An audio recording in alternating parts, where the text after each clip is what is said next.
Nevis tāpēc, ka man kaut kas nepatīk. Paņemam šeit. TTIP apdraud Eiropas lauksaimniecību un to apgalvo Eiropas zemes draugs, starptautiska organizācija. Tā publiskotajā ziņojumā norāda uz negatīvo ietekmi, kādu transatlantiskai tirdzniecības un investīciju partnerības līgumu TTIP var atstāt uz Eiropas Savienības lauksaimniecību. Jo te detaļās te ļoti daudz precīzi materiālu.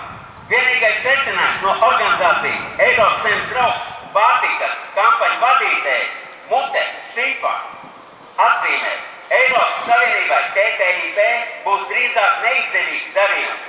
Tiek prognozēts, ka lielākā daļa ES lauksaimnieku šī līguma rezultātā cietīs zaudējumus, tā kā jau šobrīd daļa no viņiem cīnās par izdzīvošanu. Šis varētu kļūt par viņu cīņas pēdējo etapu. Galvenie ieguvēji no TTIP darījuma būs ASV korporatīvie pārtikas milži un industriālās fermas, kurām jau šobrīd ir lielākie apjomi radīt ietaupījumu un mazāks ražošanas izmaksas. Jebkurā gadījumā šeit rēgojās ģenētiski modificētie organismi.